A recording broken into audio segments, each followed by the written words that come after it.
Oh my gosh, finally, you're here. Come on, we're gonna be late. Let's go.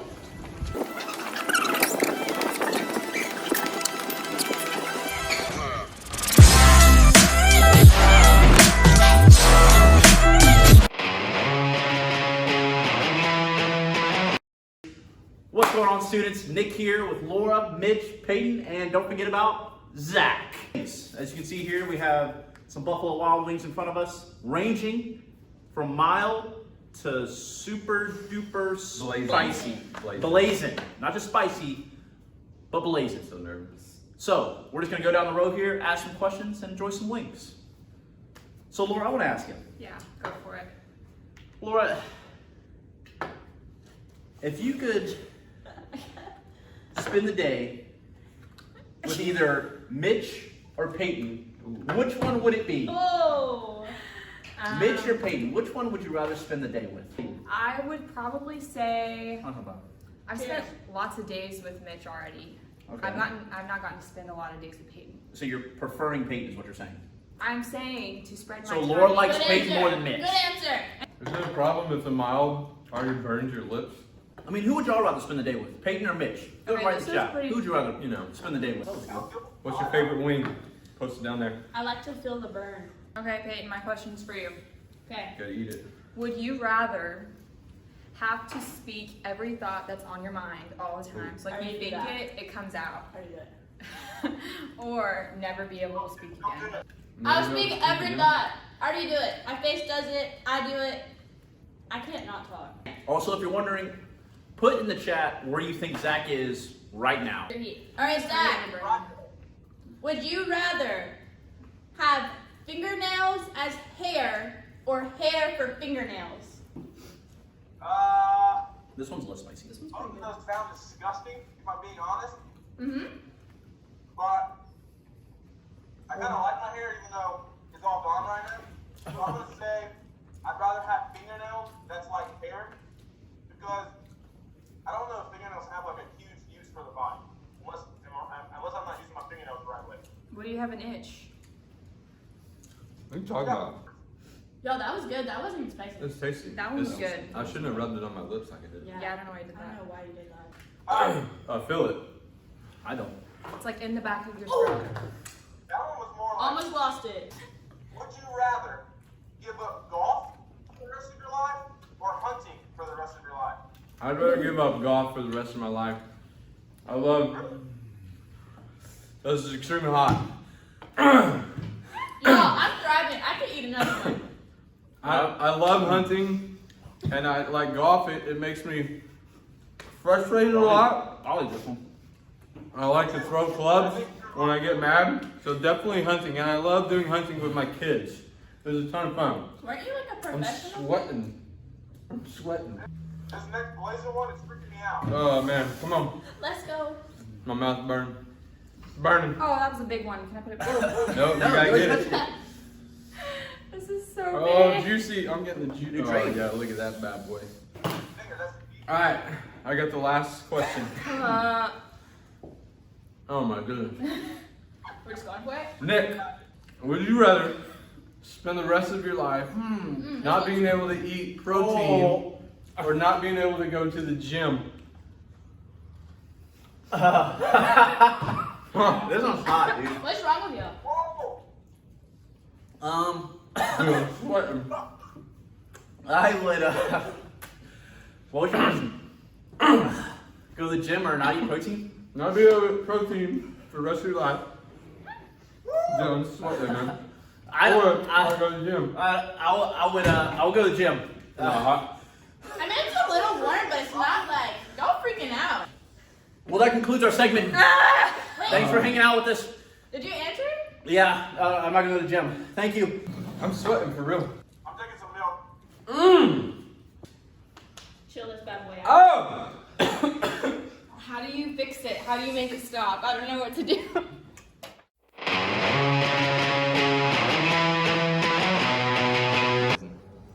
Now mouth's watering. Any last words? I'm gonna eat this like a champ. Rub it on your lips. You're ruining my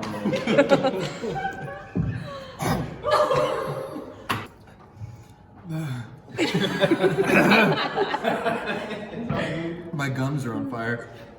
Are you supposed to have the hiccups? 3, 2, 1. Oh! Oh no! See, it's not bad. Oh, it's gonna start burning. It's not bad yet. You want to finish it? I swallowed it. Oh god. I mean gosh. Oh gosh. I mean gosh. Oh Lord. It's burning my throat. Okay. Okay. Okay. I think watermelon Okay. first. It's burning. It's burning. How do you feel? I feel like it's really hot. I feel like it's really hot.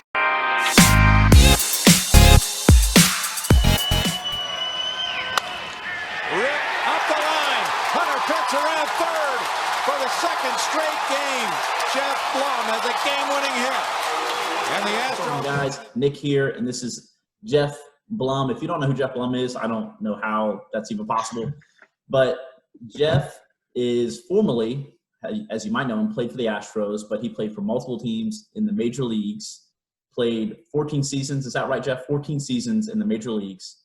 But I just want to ask, like, how does one become a Major League Baseball player? Like, what happened? Have you played baseball since you were young? Like, how did this work? Obviously, everybody's path is a little bit different, and mine was interesting in the sense that I did want to play in the major leagues, but I had a father who was very reality-based, and when I got to be about 10, 12 years old, my dad sat me down literally at the kitchen table and broke out a piece of paper and started breaking down the population of America, the population of Division I athletes, the population of who plays baseball. And all of a sudden, by the end of it, I had my head in my hands going, I'm never going to make it. There's 1% of these guys make it. So Yeah. it kind of helped me change my idea of how I wanted to approach sports. And I took the idea of just having fun and being around my boys, because I had a great clique of friends that played, flag football, track, basketball, and then soccer and baseball. And I played soccer, basketball, and baseball until I got to high school. Yeah. And then I had a big growth spurt, became about 6'3", 6'4" my freshman year. Yeah. And that eliminated soccer because guys started to run circles around me. And I decided to play basketball. I played freshman basketball, but I made the varsity baseball team. And so I had 4 years as a varsity baseball player at Chino High School out in California. And it was around my sophomore year that the basketball coach at our high school said, Geoff, you've got to make a decision. I need you to commit to one sport and focus on that. And having been a varsity freshman, I wasn't growing anymore as a basketball player as far as size is concerned. I kind of sat back and said, you know what? I love baseball. I think I'm going to focus on that. So that's where my decision was made, that I'm going to point my sports in the direction of baseball. And my junior year, I start to get recruited, and I realized that I had an opportunity to go to school, and somebody was going to pay me to go to school. So my mentality was, I can go to college, I can get a scholarship for it, and if the baseball thing doesn't work out, I've got an education to fall back on and a muscle. But going to school was probably the best thing for me, because I grew so much physically, and I grew so much emotionally and mentally, and how to handle myself as an adult in an industry that demanded so much on a daily basis. And then my junior year, I got drafted and spent 4.5 years in the minor leagues. And it was an injury to a shortstop at the big league level that got me into the big leagues. And from there on out, I never went down again. I spent 14 years in the major leagues, like you talked about. Just incredibly blessed and opportunistic, and you got to be a little hard-headed and a little stubborn if it's something you believe in and something you're passionate about. Oh, wow. That's awesome. So tell us about, I know you played for a myriad of teams. Kind of hit us really quickly. Obviously, we know Astros, we see behind you. I was just say, yep. Who else did you play for? So I came up with the Montreal Expos, and that's probably one of the hardest things is to explain to my daughters that I played for a team that doesn't exist anymore. Yeah. That's how long ago I played. And I broke in 1999, and I spent 3 years with the Montreal Expos before I got traded to the Houston Astros for 2 years. And then I got traded to the Tampa Bay Rays. I got released, which is basically being fired. Yeah. So I got fired by the Tampa Bay Rays, and then I signed with the San Diego Padres that you see over my left shoulder. And I've spent a half a season with them before I got traded to the White Sox. Obviously, we'll talk about that a little bit later. That was a good year. And then I signed back with the San Diego Padres for 2 more years. Yeah. Became a free agent, signed with the Astros for another 3 years, became a free agent, signed with the Arizona Diamondbacks, and was with them for the final 2 years of my career before I became the Astros broadcaster. So, we mentioned that 2005, right, with the White Sox, and you move around. You actually moved from Houston one season, and we mentioned off the call earlier that that was a tough season for you, and then obviously traded to the White Sox. And I do want to ask you, a lot people see it, on ESPN or whatever it might be, like our player got traded. Most people know right now that DeAndre Hopkins just got traded for a bobblehead or something like that. I don't know what That's what it felt like. But it was, one of those things where it's like, oh my gosh, they just got traded. Now they're no longer on our team. What is that like, for someone who actually has been traded? What's it like to just say, for someone to come in and say, hey, see ya? Well, you know what? I've been traded a couple of times, and what is interesting is when I got traded from the Montreal Expos to the Houston Astros, I tell everybody I felt like I got called up again, because I was going from a team that wasn't very good to a team in a clubhouse with great teammates, and I felt like this was a new beginning for me in an established franchise. So I was elated. I was so stoked about it, and it was great. And then I signed with the San Diego Padres, and of course, I'm living at home. I'm commuting. My triplet daughters are just born, so we have this great family unit, this great situation with extended family. I'm on a first place team, and then all of a sudden one night I get a tap on the shoulder, and I'm called into the coach's office, and they said, "You've been traded to the Chicago White Sox." And you're kind of taken aback, because I wasn't anticipating being traded. I was comfortable. I was in a spot where everybody, I felt like I enjoyed them as much as they enjoyed me. We were winning. And all of a sudden you're kind of ripped out of a situation where you're like, I could handle this for a while. But obviously the challenges make us who we are, and things worked out incredibly well after that. But at the time I got traded, I was not happy. No, absolutely. Because, obviously you work for the Astros right now, so I think it'd be fair to say that your heart was probably then and still is now with the Astros, Mm-hmm. But you get traded to the White Sox in 2005, which oddly enough is before most of these people watching this were even born. If you were born before 2005, put that in the chat. I'd like to see that, but I don't think you are. But 2005, you get traded to the White Sox, and obviously, so the White Sox go to the World Series, the cream of the crop of baseball competition. Mm-hmm. And the Astros happen to also go to the World Series. Tell us about, and there's, obviously you hit a home run, but you step up to the plate. It's a 14th inning, extra innings, and you get an opportunity to basically take down the team in which you're kind of a fan of. Mm-hmm. What is that like? Are you nervous? Are you excited? Are you thinking anything in this moment? Like, how did this develop? I get an opportunity to go to the plate, and the craziest thing, of all the times I've been on the field, I have never been more calm or felt more comfortable in a place on the field in my life than I did at that moment when I stepped up to the plate and dug a hole at home plate and talked to my friend Brad Ausmus, who was the catcher at the time, and eventually looked out and saw the pitcher, understood the situation. But I think being in that stadium 2002, 2003 is what made me so comfortable. That was a place that I called home for 2 years.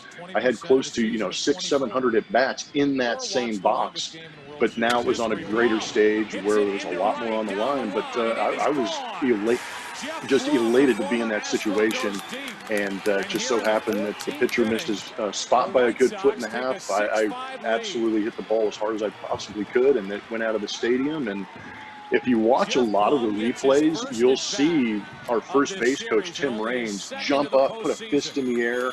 And I get this question all the time: why didn't you flip your bat? Why didn't you fist pump?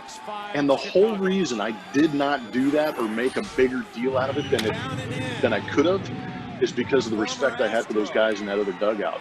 I didn't want Jeff Bagwell to come over and, threaten my life the next day or not want to be my friend because of what I did, So I kind of put my head down, ran around the bases.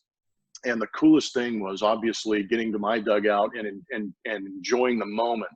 But the next day when I showed up and stretched before Game 4 of the World Series, after understanding that I had a big hand in helping win Game 3, is Craig Biggio came over, Morgan Ensberg, Adam Everett, Jeff Bagwell, Brad Osmus. A lot of these guys came over to me and kind of found a moment, got in my ear, and kind of said, if anybody was going to do it, I'm glad it was you. So it was kind of refreshing and humbling at the same time that those guys respected me enough to say something like that. It was awesome.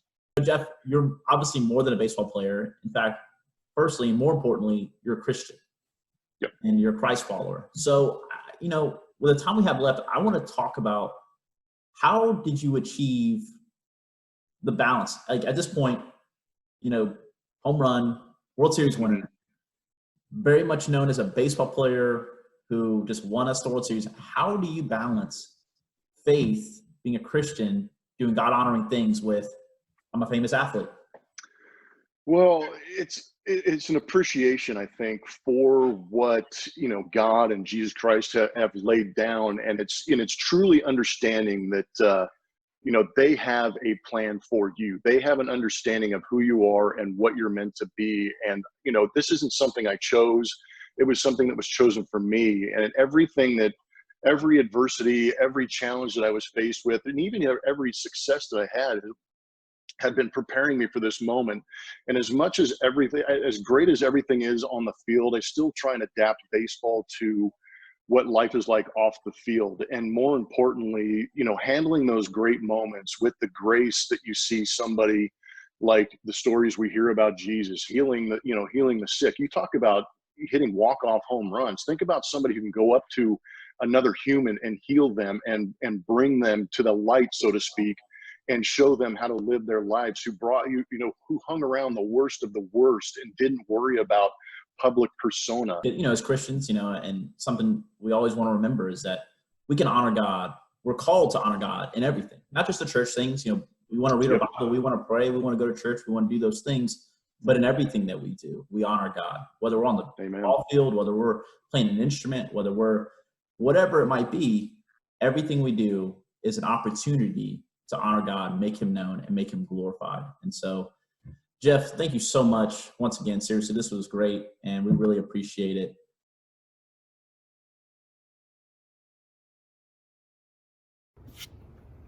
Hey y'all, it's Peyton here. I'm so excited to be with you for Late Night Live tonight. What we're going to talk about tonight is prayer and how to ask confidently. Personally, this is something that I have always struggled with, because when I want to ask God for something, I feel like it's sometimes selfish. And so instead of asking him, I just kind of stray away from that and I just keep it to myself. But honestly, God wants us to talk to him. He wants us to communicate with him, and he wants us to come to him and ask him for things that we need. Even though he already knows that need, he just wants us to ask. And so if you have your Bibles, I'd love for you to flip to Hebrews 4:16, and that is what we are going to be reading today. So chapter 4:16 says, "Let us then with confidence draw near to the throne of grace, that we may receive mercy and find grace to help in time of need." So no matter what's on your heart or what you want to pray for, just go to God confidently and ask him confidently, because that's how he wants us to come to him. So a few points tonight that I have about prayer. 1, prayer is necessary. It is necessary as we grow in our relationship with Jesus, because it allows us to rely on him to support and to fulfill our needs. We can't always do that ourselves. Sure, we can kind of provide for ourselves a little bit with working jobs and doing things like that, but ultimately at the end of the day, it is God who is providing, because he has given us the ability to work. And so prayer is necessary because it allows us to set aside our own pride and to go to him to help and to give us what we need. 2nd, prayer has a purpose. Prayer always has a purpose, so don't ever think that when you're praying, it's an empty prayer, just because you might not know what to say or to know exactly how you're feeling. Prayer always has a purpose, and even though you may not see it, God does. He sees your heart, he knows what you're trying to say, and even if you don't have the words, he knows. And even the Holy Spirit will come in and to help us kind of figure out those words to say and for God to understand, because he knows our every need before we even think it, before we even have a thought to even go to ask him. He already knows. And so he will kind of just give that to us so that we can receive that and then go to him to ask. Third, prayer is effective. Prayer is effective because it not only allows us to rely on Jesus to fulfill our needs, but it's effective because when we go to him and we just pray certain things, we ask confidently, we pray those bold prayers, we can see that it's effective, because then that allows God to come into our lives and to do the work that he has already planned for our lives. But we have to go to him to ask. So prayer is effective, and he hears your every need and your every prayer. So don't ever think that just because you're asking for something that it's a silly prayer, that it's something that maybe you shouldn't ask for because you don't want it to seem selfish. It's not selfish. We see throughout scripture all the time that God just wants us to talk to him. He wants us to come to him. And that is also how we just grow in our relationship with him. Something that I have learned through a book called The Weekly Prayer Project that I've just been going through and walking through. And there's a story in there that says, please God, like please, comma, God. And so it's kind of just asking like, please God, like help me with this, or can you provide this? And so a little quote that just always stood out to me says this: when your Father looks at you, he sees his beloved, perfect child, forgiven. Because you are his child, nothing stands between you and him. He wants you to talk to him. There we see it again. He wants you to talk to him. He wants you to ask for things. He wants to bless you. Don't ever think that God doesn't want to bless you, because he does. And he will do it according to how he sees fit. And it might not be what you want, but it is what he wants for you. And so that is something that we should just always cling to. The quote then goes on to say, your prayers aren't useless. They aren't bouncing off the ceiling. They aren't ignored. Your perfect Father happily hears, knows, and answers them because he loves you. Just ask. And I honestly think that just sums all of this up so perfectly. Just ask. Because when we ask things, God can give them to us. And he loves you so much, and he adores you, and he sees past any mistakes that you have ever made, because when you have a personal relationship with Jesus, you're forgiven. You're forgiven of the past things you've done. And so that doesn't hinder you from coming to him to ask boldly and to ask confidently for things in life. And so back to my little beginning story of how sometimes I get caught up in life and I forget sometimes to say it, to pray for someone when I've already told them to, because I'm human and it's gonna happen. And I'm sure it might have happened to you. If not, that's awesome. But something that I have honestly just found so helpful is to write down my prayers, because I quickly forget things, and anyone that I work with know that if I don't write it down, I will forget. And then they have to remind me, and then, sometimes it's just crazy. So something I have found so helpful is writing my prayers down. And I have this little handy dandy prayer planner. And this honestly is just something that I can see what I'm asking for. And then I can write down how God has answered them. And it's just so great to just be able to flip back through and to see just how God has been working in my life. So if this is something that you might have a little bit struggle with, just a little bit of holding back, I just want to encourage you to write your prayers down. Even if you might not be able to remember them, or you want to see how God is working in your life, grab a notebook, put it on the notes on your phone and just write down your prayers, and then just be consistent in that and ask confidently and boldly, and you can go back to see how God answers them, because God will answer your prayers. And it might not be how you want him to answer it, it might not be in the timing you want him to answer it, but he will always answer your prayers. And so no matter what, if you have questions about how to get rooted in prayer and grow your relationship with the Lord, I just want to encourage you to reach out to someone. Reach out to your small group leader, maybe your parents, maybe a friend.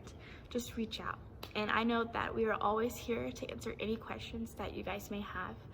because we just want to see you guys grow in your relationship with the Lord. Thank you guys so much for watching Late Night Live. We loved getting to spend this time with you and your families, in your homes, watching with us. We hope that y'all enjoyed it. If you have any questions about our church, our relationship with Jesus, anything like that, go ahead and click the link in the description. Fill out that form and we'll get back to you. We'd love to connect with you and answer any questions that you might have. But other than that, we hope that y'all have a great week and we'll see y'all next week, same time. Bye.